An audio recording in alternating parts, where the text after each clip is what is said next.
sa rivale Benny Gantz prêteront serment mercredi prochain, le 13 mai. Paris, 18e arrondissement, Faustine Calmel. À part du haut de la butte Montmartre, c'est un arrondissement où l'on voit peu de verdure, 32 000 habitants au kilomètre carré. Alors Émilie, qui promène ses 2 enfants de 4 et 1 an et demi, espère surtout la réouverture des parcs. On vient de passer 2 mois à respecter plutôt pas mal les règles. Je pense qu'il est possible de conserver des distances et de pique-niquer, je sais pas, à 1 mètre les uns des autres dans les parcs et jardins. On manque d'espace vert, surtout si on ne peut pas quitter trop la région, si on n'a pas de véhicule. Moi, j'aimerais beaucoup. Rouvrir les espaces verts à Tri. 13h passées de 3 minutes, très bon après-midi avec nous. Notre priorité, c'est votre sécurité. Et pour partager les kilomètres dans la bonne humeur, le meilleur de la musique revient tout de suite avec Patrick Bruel, Décalé.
Radio M à Montélimar, 88.3.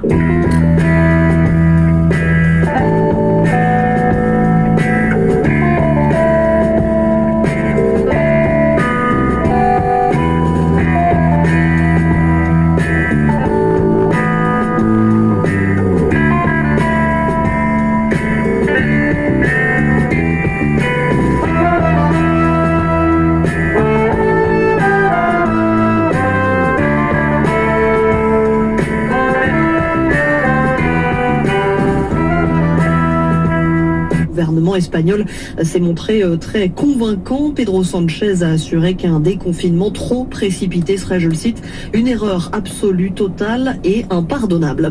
En France, le début du déconfinement, ce sera lundi prochain, un déconfinement dont les contours doivent être annoncés définitivement cet après-midi. Édouard Philippe, j'ai changé d'avis. Je ne vais pas assister à l'accouchement. Non. Je vais peut-être même pas assister à l'enfance. Non, j'assisterai qu'à l'adolescence. Et encore, vers la fin, quand il aura trouvé du boulot et quitté la maison. Des commentaires, tu veux? Avec d'autres personnes. Avec d'autres médecins. Si Corinne, en tout cas. Voilà. Président Delomo, vous êtes vous aussi posé, je suppose, cette question, puisque vous avez décidé de transformer un robot qui n'était pas initialement destiné à la désinfection. Vous l'avez converti pour qu'il devienne un véritable outil au service des entreprises. Racontez-moi comment est-ce que vous avez fait et comment vous en avez eu l'idée. Alors, notre métier, on a 2 métiers. On fait un mécano-industriel à base de profilé aluminium pour faire des châssis, des bâtis dans les industries mécaniques. Et on fait également des systèmes pour bouger les pièces dans les ateliers. Donc on a conçu un robot mobile pour déplacer les pièces dans les ateliers. Et ce robot mobile est en lancement il y a peu de temps et le Covid est arrivé. Donc on s'est dit comment est-ce qu'on peut contribuer au bien commun et comment on peut contribuer à faire bloc contre le coronavirus. Et on a eu l'idée de reconvertir ce robot avec l'aide de 2 partenaires, Akeo Plus et Pharmaplan, qui l'un a des compétences digitales très avancées et l'autre a des compétences en désinfection en pharmacie très complètes.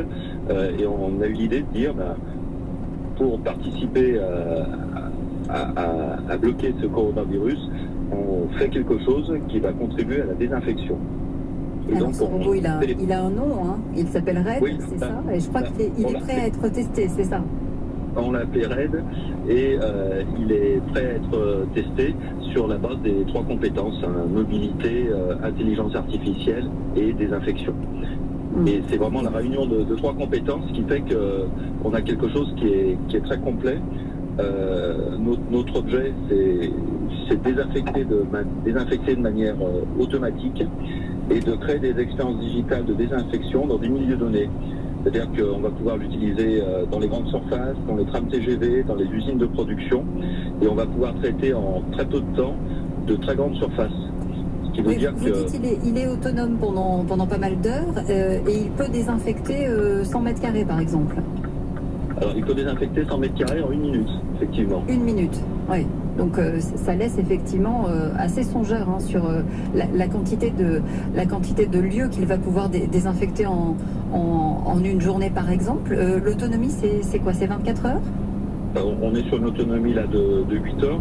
Après, si vous ramenez ça à une usine de fabrication, par exemple, où là on voit dans la période actuelle toutes les problématiques liées à la reprise, puisqu'il faut des barrières sanitaires adaptées, il faut désinfecter assez régulièrement. Une désinfection manuelle, ça prend des heures et des heures. Une désinfection sur une usine de 5000 m², par exemple, eh bien en 1 heure c'est fait.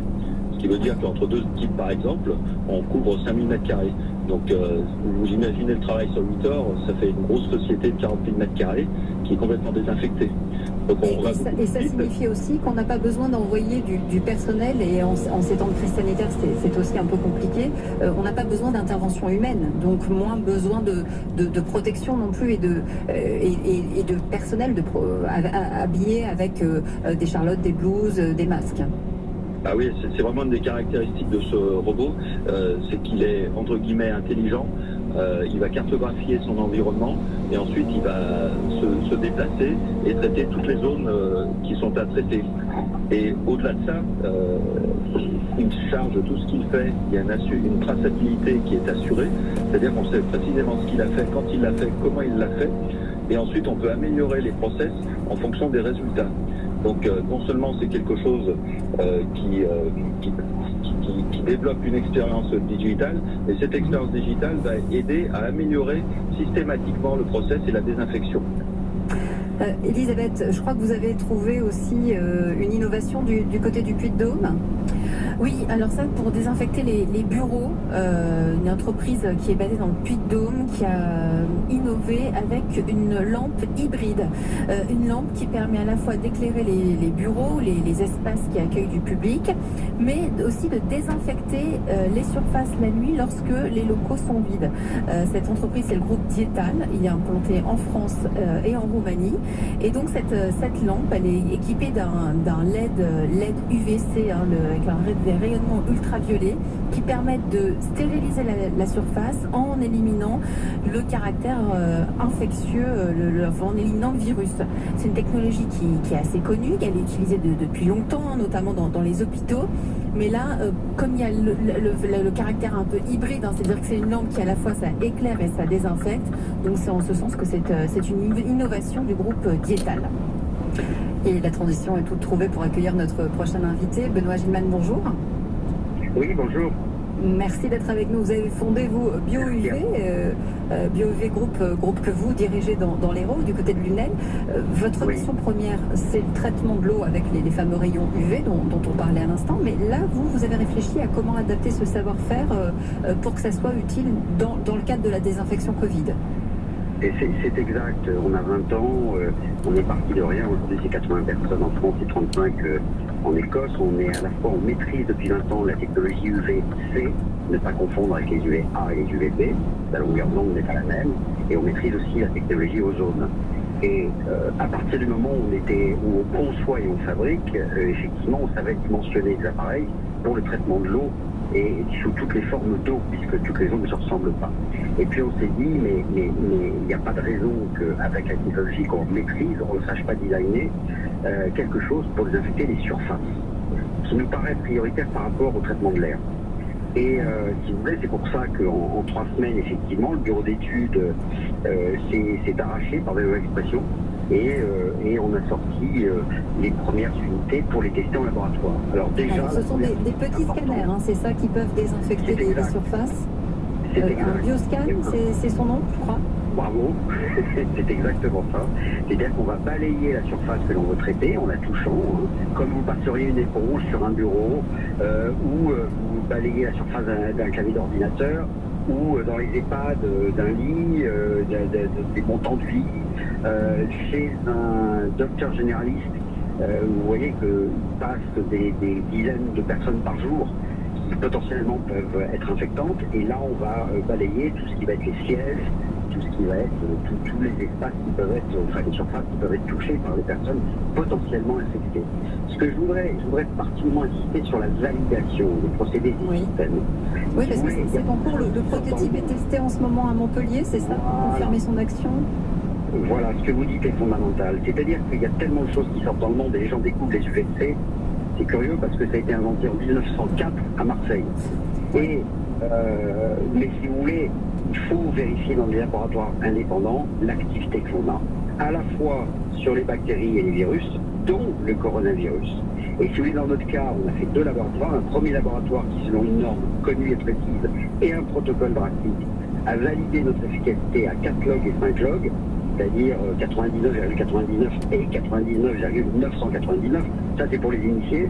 Et on est dans un deuxième laboratoire actuellement pour valider sur le virus lui-même. Et alors là, vous aurez la réponse demain si mes informations sont bonnes, c'est ça? La validation, c'est prévu pour demain? Alors demain, non. Parce que demain, c'est férié. Non, je plaisante. Non, c'est prévu pour là, dans les 10 jours qui viennent. Et effectivement, on va lancer le produit avec ces validations à la fin du mois de mai. Elisabeth, je crois que vous avez trouvé aussi, on est toujours dans ce questionnement de la désinfection des lieux, un robot, un autre robot, Octopus, c'est ça? En fait, Octopus Robot, je ne sais pas si vous connaissez, c'est une entreprise qui est basée à Cholet à la base. Cette entreprise, elle est connue pour des solutions d'assainissement des élevages de poulets. Et elle est revenue là, avec la crise à la désinfection des bâtiments. C'était une activité qu'ils avaient abandonnée il y a 6 ans, faute de marché, il n'y avait plus de demande. Et là, ils se sont alliés avec un spécialiste de nettoyage pour proposer une nouvelle solution avec le robot qui désinfecte, qui déambule dans les rayons d'un supermarché. Des supermarchés.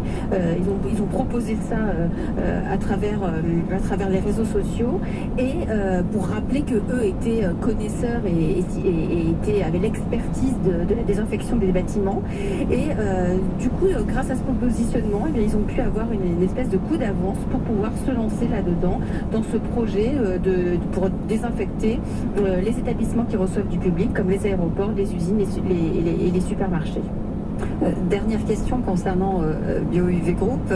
Vous pourrez lancer dans la foulée la fabrication dans l'Hérault, dans votre usine? Complètement. C'est-à-dire que première pré-série, une centaine d'appareils dès la fin du mois de mai, et on table sur 1000 appareils dès le mois de juin.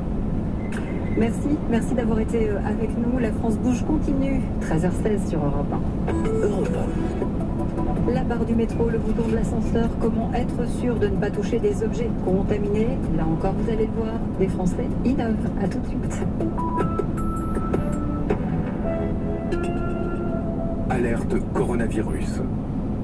Si vous avez de la toux et de la fièvre, vous êtes peut-être malade. Dans ce cas, restez chez vous. Limitez les contacts avec d'autres personnes. Appelez votre médecin. La maladie guérit en général en quelques jours avec du repos, mais si les signes s'aggravent, que vous avez des difficultés importantes à respirer et que vous êtes essoufflé, appelez le 15 immédiatement. Plus d'informations sur gouvernement.fr. Ceci est un message du ministère chargé de la Santé et de Santé publique France. Aldi, place au nouveau consommateur. Franchement, la viande française elle est trop bonne. Pourquoi prendre ailleurs alors qu'il y a tout ce qu'il faut en France? Chez Aldi, Aldi, place à toujours plus de viande française avec des arrivages quotidiens de produits frais. Comme par exemple en ce moment, le filet de dinde d'origine France au prix de 6,59 € la barquette de 1 kg. Aldi, place au nouveau consommateur. Offre valable du 5 au 9 mai dans la limite des stocks disponibles. Coronavirus. Soutien immédiat aux entreprises. Les mesures du gouvernement. Si vous rencontrez des difficultés de trésorerie, quelle que soit la taille ou l'activité de votre entreprise, vous pouvez demander à votre banque un prêt garanti par l'État, qui peut représenter jusqu'à 3 mois de chiffre d'affaires. Pour en savoir plus et bénéficier des mesures, rendez-vous sur économie.gouv.fr. Ceci est un message du gouvernement. La Caisse d'épargne vous présente La France bouge. Caisse d'épargne, vous être utile. La France bouge. Raphaël Duchemin. 13h18 sur Europe 1, nous sommes nombreux, c'est vrai, à nous demander comment reprendre une vie quasi normale après le 11 mai, pour emprunter par exemple les transports, taper son code sur un distributeur, appuyer sur ne serait-ce qu'un bouton d'ascenseur, il va falloir se servir de nos mains, et nous n'avons pas vocation évidemment à vivre avec des gants 24 heures sur 24, alors vous allez voir que des Français ont imaginé pour nous des solutions. Bonjour Jean-Philippe Lavigne. Bonjour, Raphaël Duchemin. Merci d'être avec nous. Vous dirigez l'entreprise Océane en Ille-et-Vilaine. Votre métier, c'est vous aussi l'hygiène des entreprises. Et vous avez avec vos équipes travaillé. Alors ça nous intéresse sur les caddies de supermarché. Je crois que ce sont vos employés tout simplement en allant faire les courses qui sont aperçus qu'il y avait quand même besoin de faire quelque chose pour le nettoyage. Parce que sinon, il faut tout nettoyer à la main, un par un. Effectivement. L'idée que nous donnent nos collaborateurs qui en rentrant chez lui un soir, on fait dans ses courses, et dit c'est bien, le chariot est désaffecté, la barre de poussée, mais l'ensemble de mon chariot ne l'est pas. Il a lui-même réalisé un croquis à la main ou à main levée, on dirait. Et le lendemain matin, il est revenu à l'entreprise, il a sollicité son équipe technique et ils ont travaillé sur un premier prototype. Nous avons ensuite réalisé un cahier de charges parce qu'on était en droit de se demander qu'est-ce qu'une grande surface alimentaire ou non alimentaire d'ailleurs peut avoir comme contrainte.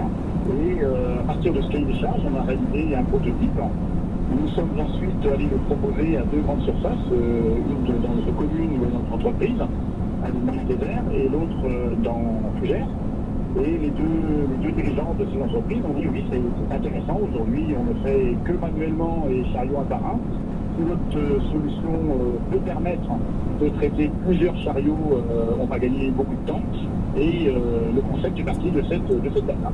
Donc en 15 jours, qui est des Arc Protect. Alors c'est quoi? C'est une sorte d'arc qu'on déplie et qui est équipé de bus qui vont diffuser des produits désinfectants. Effectivement, c'est une arche, donc on peut schématiser pour visualiser comme un U inversé. Elle est sur roue, donc l'objectif c'est qu'elle soit mobile. Elle est équipée de 5 buses, 3 buses supérieures et 2 buses latérales. Elle est équipée d'une pompe doseuse qui va permettre d'injecter un produit, le produit que le supermarché va vouloir utiliser.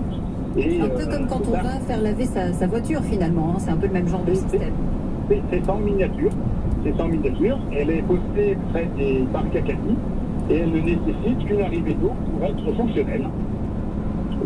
L'opérateur chargé du nettoyage va amener ses caddies et ses chariots au pied de l'arche, va ouvrir la panne, va passer sa pile ou sa file de 10 ou 15 chariots et en moins d'1 minute, ils seront totalement désaffectés. Quand je dis totalement, c'est 100% du chariot désaffecté. Oui, et c'est important de le dire parce que, Elisabeth, concrètement, c'est quoi la durée de vie d'un virus sur les surfaces? Alors, selon les supports, le coronavirus a une durée de vie variable. Alors, on parle de 5 jours pour le verre, de 4 jours